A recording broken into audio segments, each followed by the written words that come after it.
Olá, amigo da Tec Posto! Bem-vindo de volta ao nosso canal de podcast, o PodTech.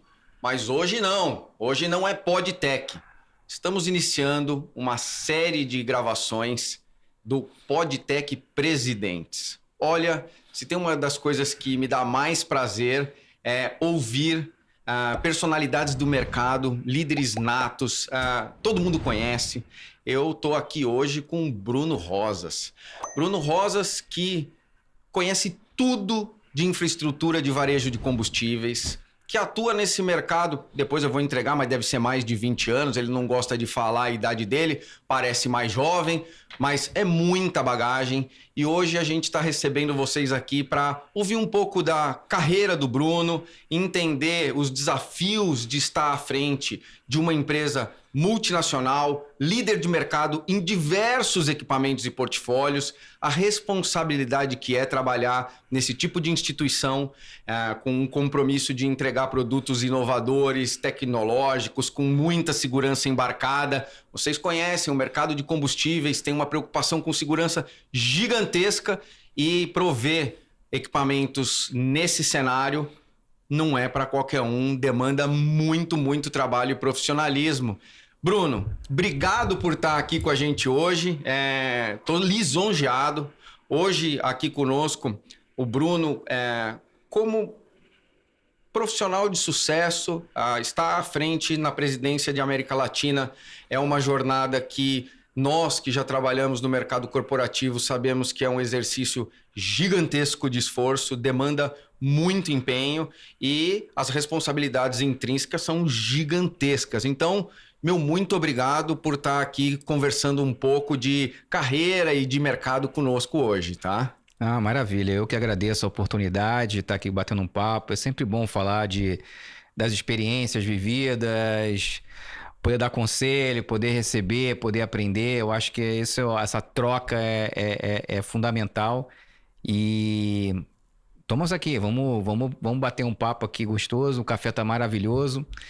Boa. Então vamos lá. A gente vem falando de coisas técnicas e, lógico, importantes, relevantes, mas conhecer um pouco da trajetória que leva um profissional a estar à frente de tantas responsabilidades é algo que o mercado gosta de ouvir, de espelhar. Tem muita gente jovem que nos ouve, que quer entender os bons passos, e o nosso mercado é um mercado caricato. Em que sentido?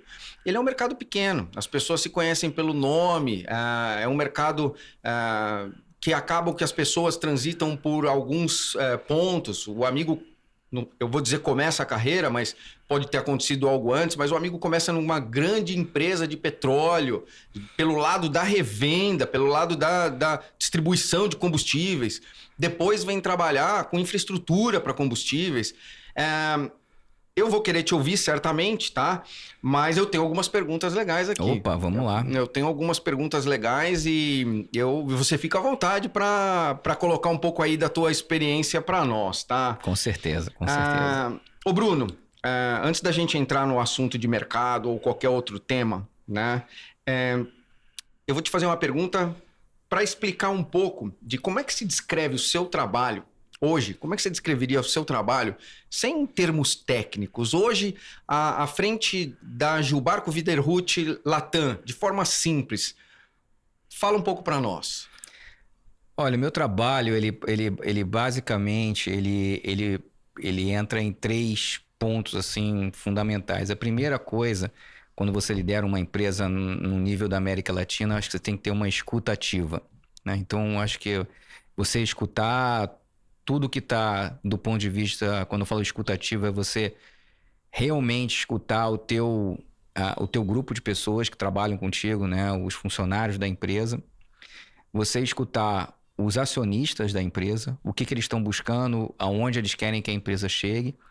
E também escutar o mercado, né? Olhar para o mercado, escutar eles, quais são as dores, o que você pode promover. Então, a primeira coisa é a escuta ativa.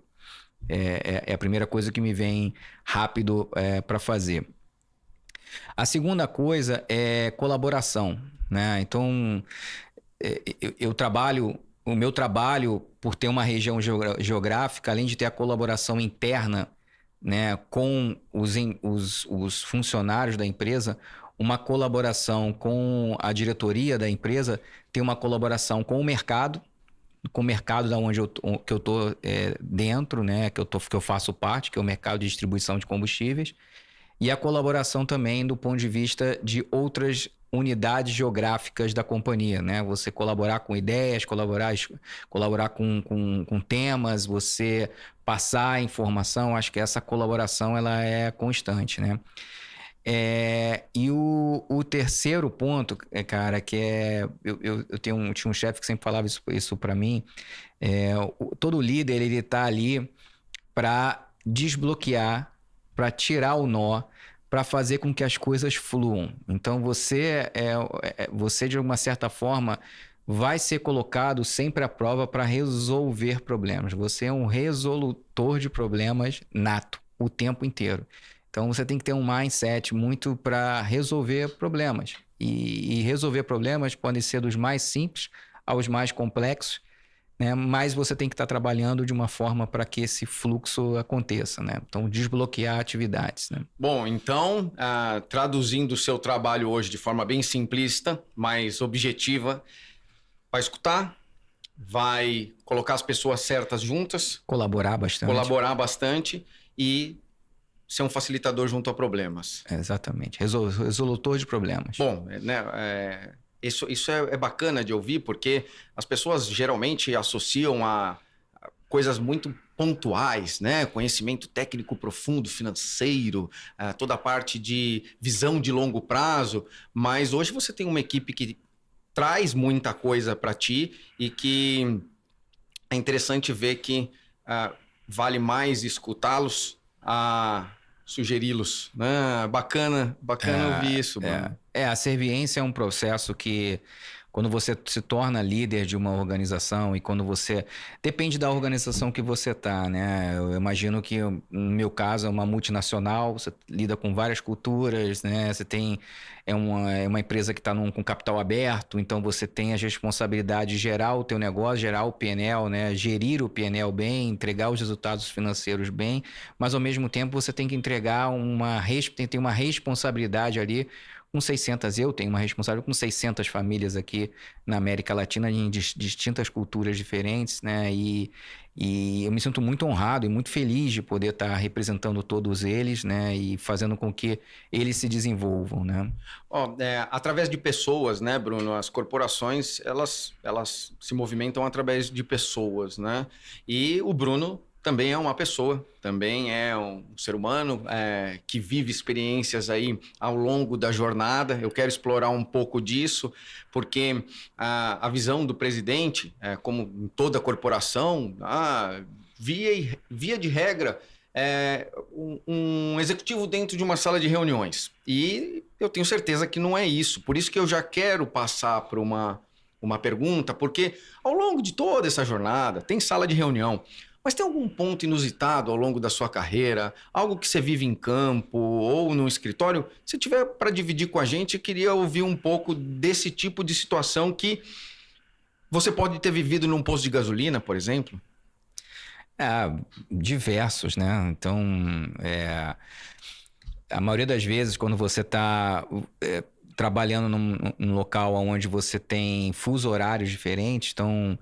É complexo, né? Você não viver situações inusitadas, né? Eu já passei por situações de ter que estar vivendo um posto. Eu tenho dois exemplos assim bem legais. Eu simplesmente eu costumo fazer isso com uma certa recorrência até. Muitas das vezes eu moro no Rio de Janeiro, a fábrica nossa fica em São Paulo, né? Inclusive as associações, algumas ficam no Rio, outras em São Paulo. Eu tenho que estar sempre transitando essas duas grandes cidades aqui do Brasil a maior parte do tempo, né? E muitas das vezes eu vou para São Paulo, ou volto de São Paulo, ou venho para o Rio de carro. Eu não vou de avião, né? Eu vou até para poder tirar proveito da viagem para visitar alguns clientes, ver o que eles estão fazendo. Não me identifico, às vezes não faço nem reunião com eles. Eu entro dentro do estabelecimento deles para ver o que eles estão fazendo, como eles estão trabalhando, pego experiência para ver. E muitas das vezes são casos que acontecem muito, eu estar fazendo alguma reunião dentro de uma área de alimentação ali num posto de gasolina. Muito, almoçando, eu acabo de almoçar ali, fico no canto fazendo uma reunião, acabo a reunião, saio, ando mais um pouquinho, aí paro para tomar um café, faço outra reunião. Então, esse costume de fazer reuniões em postos é uma coisa que eu faço muito, né? Tenho muito. E agora um fato inusitado, assim, engraçado, é que eu já também participo muito de eventos, né? E eu já tive que, no evento era muito barulho, eu tinha que fazer uma reunião extremamente estratégica da companhia, tinha que conversar, a reunião era com o CEO da companhia e não tinha jeito, eu tentei adiar de tudo que é forma, não deu para adiar, então eu tive que fazer a reunião e eu estava no meio de um evento muito barulhento, não tinha local, eu me tranquei no banheiro e tive que fazer uma reunião dentro do banheiro ali, né? As pessoas devem ter achado que eu estava passando mal, né? Porque eu fiquei ali uns bons 45 minutos dentro de um banheiro fazendo a minha reunião e tudo saiu bem no final, tudo tranquilo. Mas foi uma situação meio...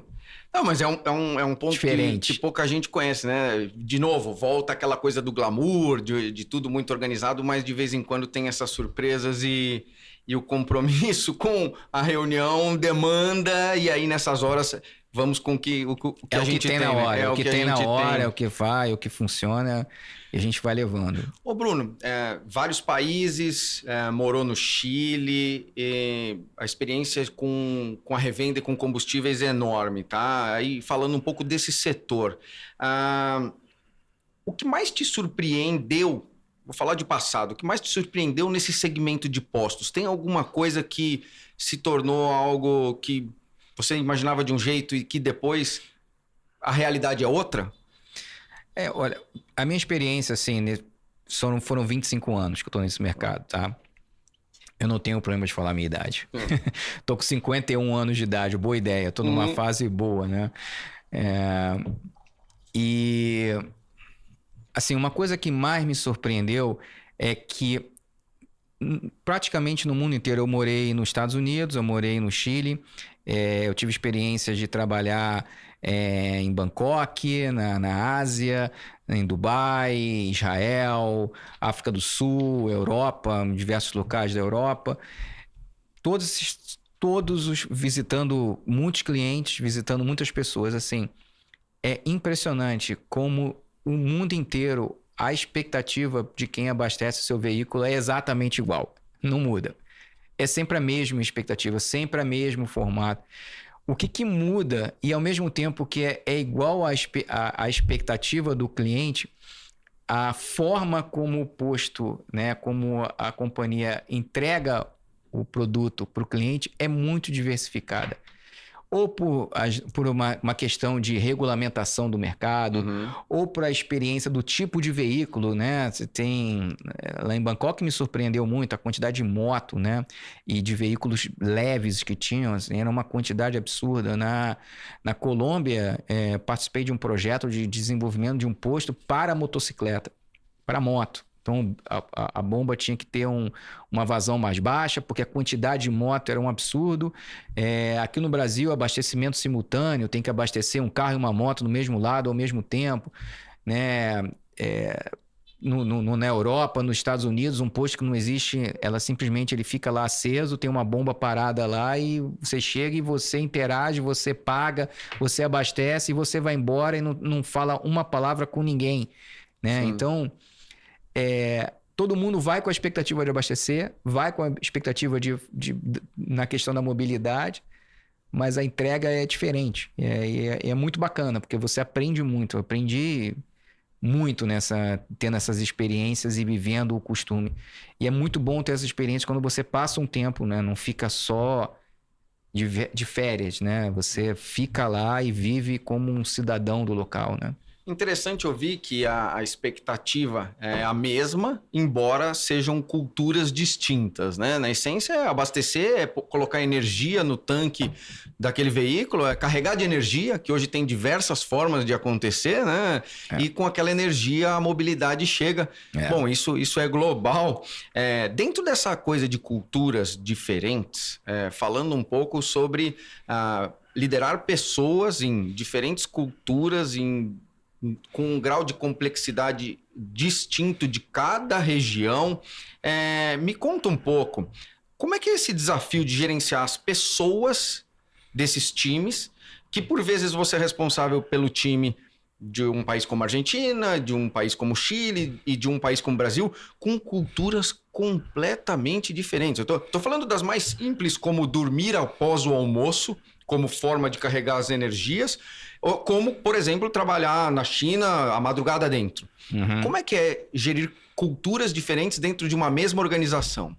Olha, ao mesmo tempo que é desafiador, é uma oportunidade absurda de conhecimento que você ganha, né? Bom, tem a parte teórica, né? Nós somos preparados, você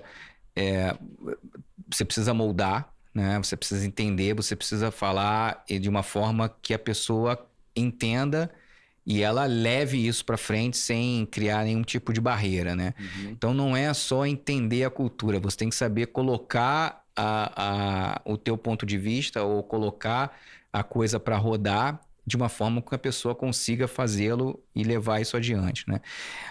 Então, assim, existe a parte teórica, né? A gente recebe muito treinamento para saber entender a maneira como você coloca as coisas para distintas culturas, né? Uhum. Tem até uma particularidade muito grande, eu costumo dizer, aqui na América Latina, eu falo muito isso dentro da organização, né?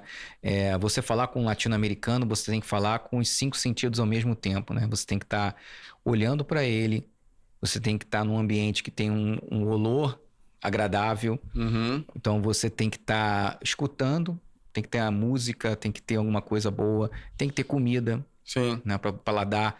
Você tem que estar com 5 sentidos ao mesmo tempo apurados. Só se você conseguir fazer isso, qualquer coisa que você fale, ele vai capturar.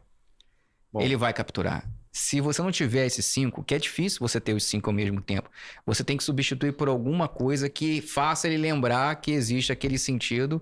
E aí você tanto. Por isso que a gente vê muito, costuma muito ver aqui na América Latina, lidando com pessoas, você começa uma conversa sempre falando de um time de futebol, fala de um acontecimento, é um papo agradável para entrar no ponto. Se você vai em Israel e você faz isso, é visto como fraqueza. Uhum. Né? Você não consegue seguir com a tua linha de raciocínio, que a pessoa te compre a tua ideia, se você for com esse argumento. Lá a forma de pensar é muito mais diretiva. Então você tem que rapidamente chegar ao ponto que você quer, e quando você chegar no ponto, você celebrar com ele a pessoa ter entendido, né? Isso. Então, assim, você é treinado para fazer esse tipo de coisa, ao mesmo tempo você vive essas experiências e curte. Agora, não existe outra coisa. Se eu pudesse dar uma dica para alguém que quer assim, poxa, mas como é que eu treino? Tem treinamentos específicos, você pode buscar vários treinamentos. Eu acho que a melhor forma de você treinar, custo zero, é você conversar com o garçom, cara. O garçom, ele é um cara uma pessoa que quer ser um gestor na vida, ele tem que aprender a servir. Uhum. Nós somos pós-graduados em serviência. E o garçom, um bom garçom, ele conquista qualquer tipo de pessoa, de qualquer classe social, de qualquer língua. Ele consegue capturar e consegue fazer com que a coisa funcione. Então, acho que o melhor professor que você pode ter, converse com o garçom antes de você conversar e ir para aquele país, aproveite os momentos que você está sentando para fazer uma refeição, converse com o garçom, entenda como é que ele interage com as pessoas. Ali você vai entender a melhor forma de você levar uma conversa, levar um tema dentro daquele específico país, né? É legal ouvir isso de ti, porque o garçom, e eu não tinha feito essa reflexão antes, mas o garçom ele tem prazer em servir. Sem dúvida. Ninguém perpetua garçom sem gostar da atividade. O garçom, Sem ele dúvida. tem um prazer de servir. Como o médico tem um prazer em curar, né? Na sua essência, alguns médicos agora passaram muito para um lado estético, já não estão cuidando mais de saúde, estão só embelezando as pessoas, mas o garçom, ele tem prazer em servir. E é bacana ouvir a tua analogia linkada com a cultura de cada lugar, porque você tem razão. Na França, o pensamento é um, na Argentina é outro. Eu não tive a oportunidade de liderar pessoas de diversos países, mas eu reportei para pessoas de distintos países. E cada um com um formato distinto, legal, encantador e com particularidades. Vou levar essa analogia do garçom, eu vou contar em casa também para a gente ficar mais atento como é que as pessoas naquela região, a gente está viajando, a gente vai perceber como gostam e como devem ser tratadas. E eu acho que outra coisa também importante nesse sentido toda vez que você for para um país, ou você vai lidar com uma pessoa que é da Colômbia, uma pessoa que é do Chile, uma pessoa...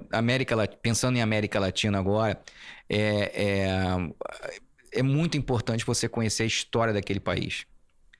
A história da formação daquele país. Saber que, poxa, a Casa da Moeda no Chile, na verdade, o projeto era para ser na Argentina, e o Palácio Rosado era para ser o Casa da Moeda. Então, inverteram-se projetos. Você saber que por que o Peru, por que o Chile foi o último país a ser colonizado pelos espanhóis, né? Como é que foi a formação da Colômbia ali? Como é que era a situação da Colômbia? Por que Cartagena é um local onde é um grande forte, né? Estava se protegendo de quê?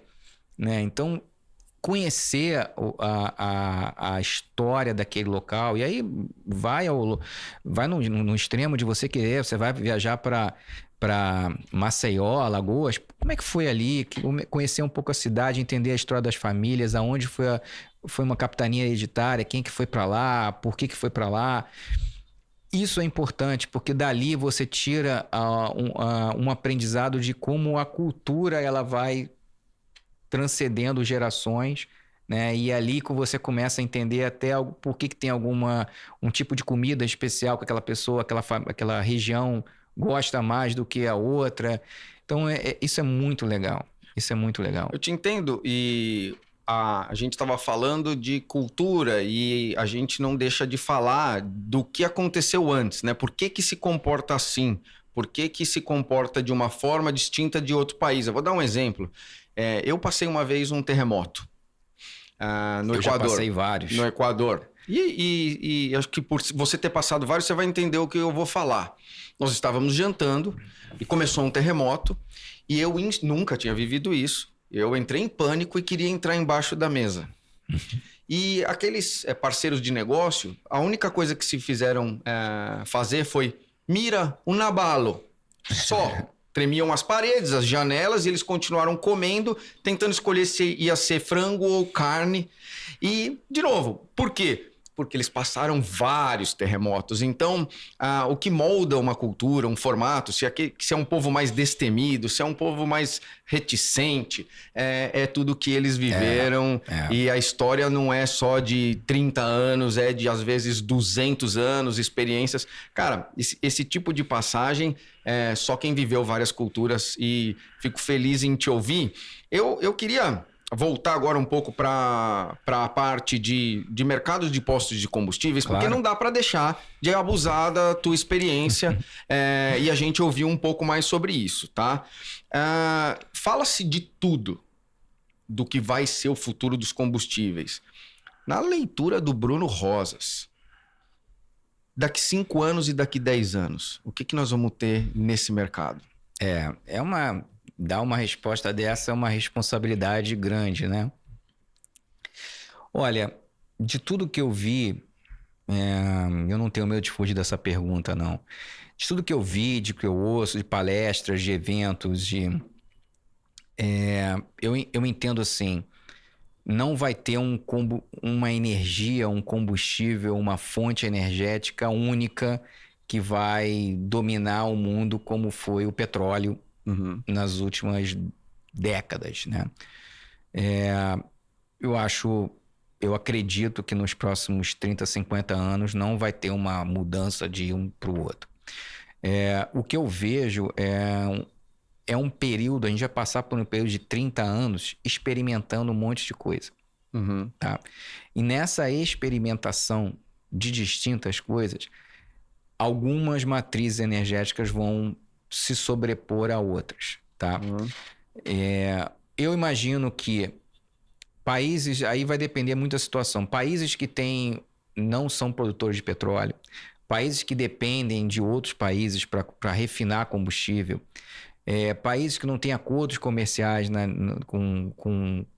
ou por algum motivo entraram em guerra ou estão com uma deficiência, eles vão buscar uma forma de ter mobilidade através de uma fonte energética que não seja nada vinculada ao petróleo. Sim. Né? Então, por isso você vê a China rapidamente evoluindo na parte de eletrificação, porque eles têm um problema com relação ao petróleo. Né? Então, eles precisam ir por esse caminho. No mesmo tempo, você vê países como o Brasil e a Índia, né, buscando alternativas na área do biocombustível. Né? Então, eu entendo que esses países passaram o Brasil biocombustível desde a década de 1975 com pró-álcool, né? Então a gente já vem com etanol, pró-álcool nesse período todo trabalhando com biocombustíveis. Eu imagino que países como a Argentina, Brasil, que tem uma área de agronegócio muito grande, tem uma jornada grande por aí, né? E a eletrificação, as pessoas sempre falam, a eletrificação, né? A gente às vezes bota o contraponto. Eu acho que a eletrificação é uma coisa que não volta para trás, daqui para frente. A gente vai ter que entender como ela vai se comportando a parte da eletrificação. Existem outros produtos também que estão entrando aí na jogada, como o hidrogênio, né? Tem o GNV, e ele vai e volta. Políticas públicas, interesse do país, que vão delimitar qual vai ser o produto que vai acontecer. Mas eu acredito efetivamente, Bruno, se eu tivesse que dar Bruno, você tem que dar uma resposta, não foge da pergunta, dá uma resposta. Eu acredito muito na célula de combustível no futuro. É uma coisa que eu imagino que os veículos vão estar... O custo de você trabalhar células de combustíveis no futuro vai ser muito interessante. Deixa eu ver se eu peguei, então, das energias limpas que estão na mesa. Essa célula, a gente traduz em hidrogênio? Nós estamos falando de hidrogênio? Hidrogênio pode ser pode ser um hidrocarburo, ou pode ser através de células renováveis de energia, né? Como combustível SAF, que é pro combustível de aviação, né? Eu acho que eu acho que o caminho vai estar... A gente vai ter produtos que vão ter uma eficiência. A gente precisa melhorar... Por que eu estou falando isso? Porque existe um balanço muito grande, né? Entre as eficiências dos veículos. Quando você olha a eletrificação, a eficiência é muito alta do motor elétrico, né? E a eficiência do motor a combustão é muito baixa. Então, a gente vai chegar no equilíbrio disso. Sim. Né? E esse equilíbrio vai se passar por um processo de hidrólise, de hidrogênio, para transformando em energia, ou células de combustíveis que vão ter uma ruptura e gerar energia. Então, eu acredito que os equipamentos, no futuro, os veículos vão começar a ir para esse caminho, né? Eu tenho ouvido muito sobre essas expectativas, porque os nossos clientes estão pensando em vender energia, eles têm essa dúvida hoje. Um eletroposto, hidrogênio, combustível etanol, biocombustíveis, e realmente ainda não se sabe a decisão melhor a tomar ou trabalhar com todos. Então, a pergunta é sempre recorrente. Olha, o que a gente vai estar fazendo em termos de transferência de energia no futuro? E ouvia um cientista esses dias falando que talvez a mudança não esteja tão relacionada ao tipo de energia, combustível utilizado, e sim o formato de mobilidade. Como um grupo de pessoas vai do ponto A ao ponto B de forma a consumir menos energia, ou talvez até deixar de se deslocar e consumir localmente o que estava buscando com esse trânsito, tá? Então, soa coerente para ti ser mais eficiente ao invés de descontinuar algum tipo de combustível? Não, eu acredito que a gente tem que ser mais eficiente. Eu acho que a gente vai ter, como eu comentei, a gente vai ter experimentação. Hoje, para mim, um revendedor que tem o seu posto de gasolina, ele vai permanecer tendo o seu posto de gasolina aí pelos próximos 30 anos facilmente. Ouso dizer até pelos próximos 50 anos. Eu acredito que eu vou estar vivo vendo esses postos, eu espero estar vivo daqui a 100 anos, vendo ainda postos de gasolina, vendendo gasolina, vai continuar vendendo. É muito pouco provável que essa disrupção ela aconteça numa velocidade que pare de vender. O que eu vejo, sim, é que essa experimentação que eu falo durante esse período, já existem locais hoje que eu não entendo por que não tem um carregador elétrico de alta carga. Eu acho que algumas cidades do Brasil já deveriam, alguns postos vendedores que têm um certo espaço, tem um certo comércio e já deveriam estar investindo nos seus carregadores de alta performance, né, de alta carga, né, carregamento de 20 minutos, 30 minutos. Isso já deveria estar acontecendo. Não é uma coisa assim completamente fora, né? Os veículos hoje que tem uma bateria de 40 kW, de 60 kW, e elas absorvem de uma certa forma o abastecimento, talvez com uma carga um pouco mais rápida, né? Um equipamento de 150 kWh para fazer o carregamento, 100 kWh, depende muito. Existe todo um cálculo para entender, né? Mas o veículo elétrico é uma realidade dos grandes centros. Então, grandes centros urbanos, sem dúvida nenhuma. Centros mais afastados, quem tem que se locomover entre cidades grandes, aí eu já acho que vão ter outras tecnologias que vão ser utilizadas de uma forma melhor, né? Agora uma pergunta difícil. Essa é difícil de responder porque tem muita gente assistindo. O Bruno tem carro elétrico? O meu carro é híbrido. O meu carro é híbrido, sim. A gente... Dentro da empresa, a gente tem algumas pessoas optaram, né, não aqui no Brasil, fora do Brasil, optaram para ir para o veículo elétrico, né, para poder entender esse mercado. Você tem que entender assim, a gente trabalha com equipamento, o nosso mundo é o mundo da distribuição de combustível. Então, a gente tem que trabalhar a gente quer trabalhar com distribuição de combustível, a gente tem que trabalhar. Só que, ao mesmo tempo, a gente tem que ter uma responsabilidade e tem uma unidade no nosso negócio, né, do lado da Vontier, que é a corporação, que está muito conectada com o ESG, né? O Environmental Social Governance, né? Então, trabalhando muito essa questão de sustentabilidade. Isso é um braço muito forte da nossa organização. E a gente trabalha muitas tecnologias para o setor de frota, de fleet, né? De veículos pesados, transportistas, mineradoras e tal. E a gente tem que estar muito conectado com esse mundo. Tem que entender como é que esse mundo funciona, onde está acontecendo, né? A gente tem uma entidade legal na China, a gente tem uma fábrica na China, né? A gente está lá dentro, então a gente entende o que está acontecendo na China, na Índia, na Ásia em geral, né? E por que eu tenho um carro híbrido? Justamente para poder ter essa experiência. O que é ter um carro híbrido hoje? As coisas boas, as coisas ruins de ter um carro híbrido. Por que eu não vou para um carro elétrico? Acho que é o próximo passo. Sim. Para poder entender, talvez... ter um carro a combustão, um carro elétrico. Então, viver essas experiências é importante para você sentir mesmo a experiência, né? Eu sempre costumo, o aprendizado adulto, 10% é teoria.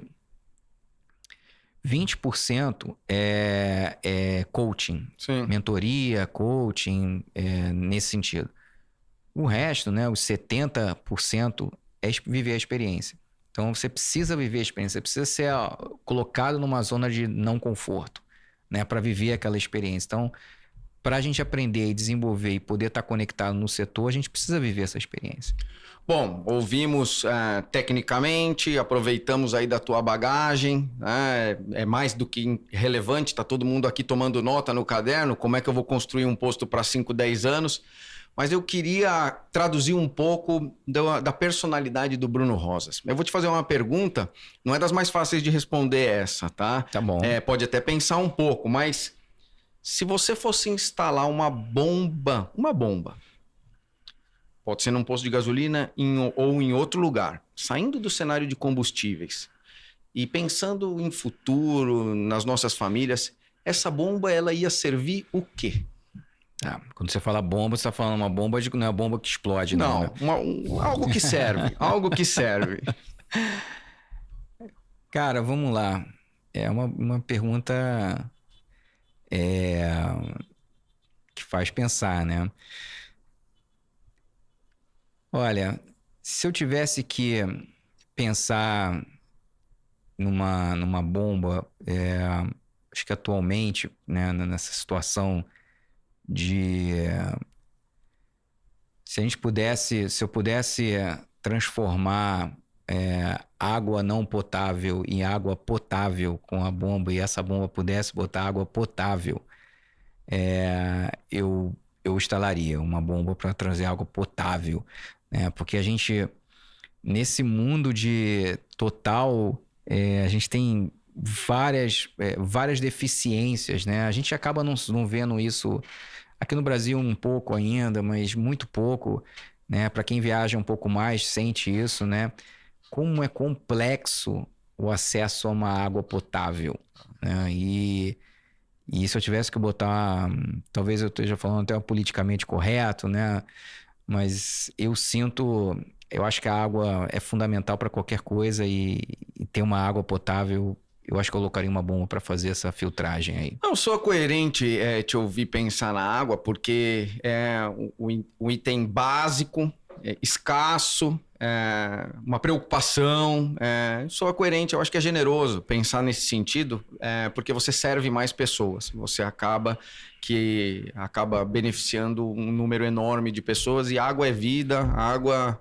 E com água você faz o que você quiser depois. Se você quiser levar isso para botar uma cevada, fazer uma cerveja, com a água você pode depois injetar isso em outro lugar, fazer um belo suco. Você tem milhões de opções aí para usar com a água depois para fazer qualquer outra coisa. Bom, no meu caso, talvez a minha bomba hoje servisse um pouco de compreensão. O mundo anda um pouco polarizado, então também dá para servir um pouco de compreensão mútua. Tem muita coisa a fazer. Mas, de novo, a gente está aqui para conhecer Bruno Rosas e entender um pouco da tua personalidade. E essa é uma outra pergunta. Essa é mais fácil, tá? Vamos lá.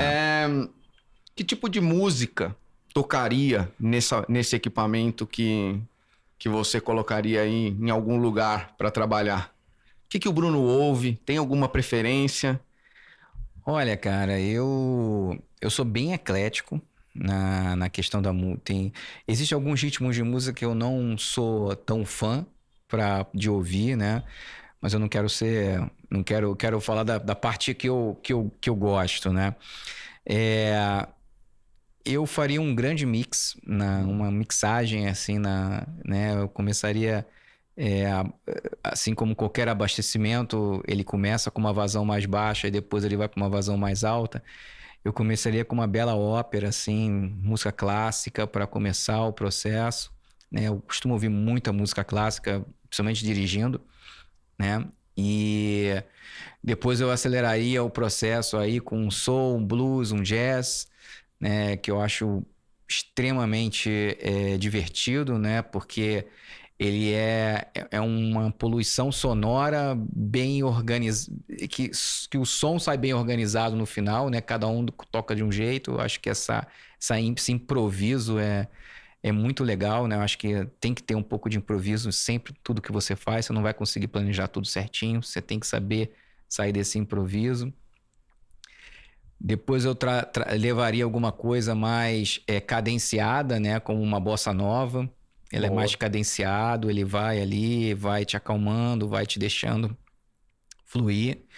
Eu acho que um heavy metal e um grunge faz parte da minha história. Eu tive uma oportunidade muito legal de poder ter estudado em Seattle, nos Estados Unidos, na década de 90, quando surgiu o grunge ali. Então, Isso me traz a lembrança do passado, né? E sou filho da década de 80, né? Então você tem que ter aquela música da década de 80 ali, Capital Inicial, tem que ter um rock ali do Traje a Rigor, um cômico, né?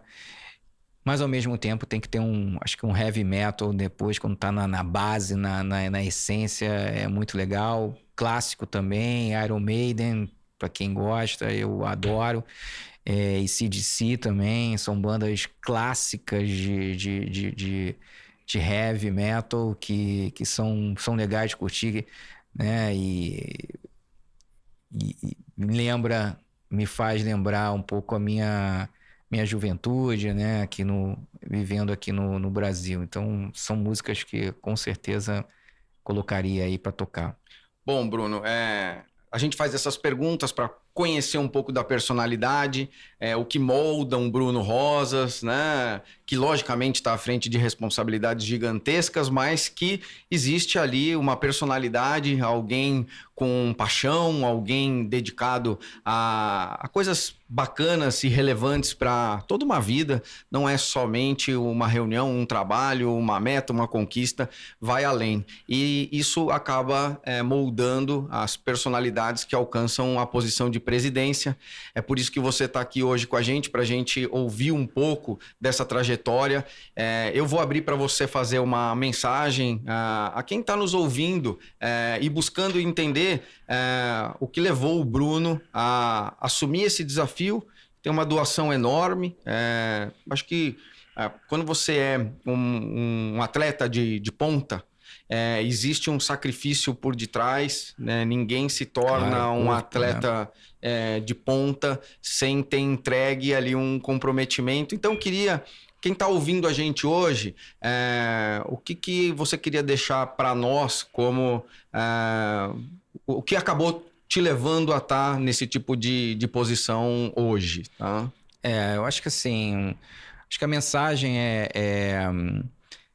sem querer soar piegas, né?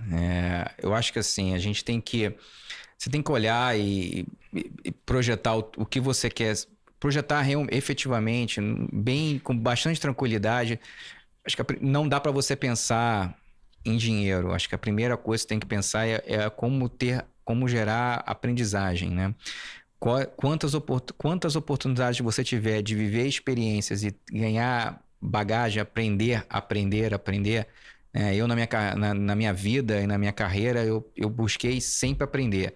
Então, sempre no momento que eu estava numa posição que eu não estava aprendendo mais, eu me mexia para criar uma forma, abria espaço no meu trabalho para criar alguma coisa para aprender. Então, eu saí do colégio, fiz faculdade, terminei minha faculdade, ao mesmo tempo eu fui morar fora para aprender uma língua, voltei, fiz MBA, fiz pós-graduação, fiz mestrado, fiz outro MBA, fiz vários cursos dentro da organização e fora da organização, de negociações, cursos em Harvard, nos Estados Unidos. Então, assim, o aprendizado é uma coisa que é muito importante, né? E depois que você... E não para, você nunca para.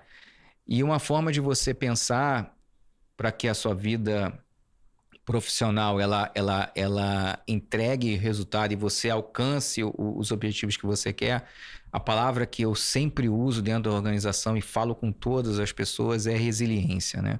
Resiliência para mim é tão forte que praticamente é um dogma dentro da minha forma de pensar, né?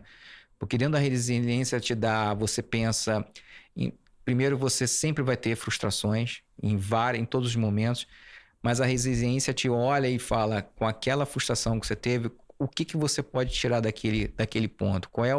Buscar o ponto positivo, buscar a pessoa quer te dizer sim, mas ela te disse não. Entender por que ela não te disse não. E por que ela poderia te dizer sim. Quais são as formas para que isso vá? Então, a resiliência é um ponto extremamente importante, te faz focar, te faz observar caminhos diferentes para atingir o teu objetivo, né? E no final, o que eu abri aqui, todo líder ele serve, né? Então, por isso que eu falo, a gente tem que aprender a servir. O líder está aqui para servir, né? O líder daqui não é para dar ordem, o líder está aqui para servir, né? Porque não adianta você pode até ser o chefe da pessoa, mas para você ser efetivamente um líder, ela tem que acreditar em você, né? E ela tem que entender que você está ali para apoiar ela, né? Para fazê-la crescer, fazer tudo. Então, você pode ser, às vezes a pessoa nem reporta para você, mas ela te vê como um líder, te vê como um cara que tá trazendo algo, tá gerando algo para ela. Então, servir é muito importante dentro desse conceito. Bruno, cara, eu tô lisonjeado. A gente abre com pé direito e com a sorte os episódios de Presidentes, contando contigo, o primeiro episódio. Eu queria te agradecer por dividir conosco sua experiência, esses insights, a trajetória que de trás de toda essa complexidade tem sim uma metodologia. Estudar realmente é um dos pontos que só enobrece, é algo que ninguém tira da gente. De tudo pode ir e voltar, mas conhecimento é algo que ninguém tira e soa coerente. Entendo porque hoje o amigo está à frente de uma responsabilidade gigantesca e tem aí o respeito e credibilidade com um mercado muito exigente, um mercado regulamentadíssimo, com um compromisso ambiental gigantesco e dentro de uma corporação admirável, com padrões éticos gigantescos e há 140 anos... 160 anos. Bom, você provavelmente 20 anos contribuindo nisso. 21. 21 Virei anos. maior de idade já. 21 anos. Parabéns pelo teu trabalho. Só posso agradecer aqui o que você dividiu com a gente hoje. Eu que te agradeço. Um prazer estar todo com vocês aqui. Até a próxima. Bom, até a próxima mesmo, né? Porque a gente vai contar com o Bruno em outros episódios. É sempre um prazer conversar com ele. A gente tem trazido com esses episódios um pouco da trajetória das pessoas que estão por detrás, nos bastidores, do que você, cliente final, usuário de carro que abastece um veículo, ou você revendedor, empresário do segmento, através de que personalidades e de que empenho hoje o mercado é o que é. A tradução disso é através do empenho, da resiliência, do estudo do Bruno. Veio compartilhar aqui com a gente hoje, conhecer um pouco mais do Bruno, do que ele gosta de música também, Bruno. E você vai ser bem-vindo sempre aqui no nosso podcast. De novo, vamos aqui aos protocolos de um podcast. Clique no sininho, se inscreva no canal, até que posto levando sempre conhecimento, cultura, relevância, tudo que está relacionado ao nosso mercado e a você que quer adentrar o mercado junto conosco. Nos vemos em breve num próximo episódio. Até breve. Obrigado.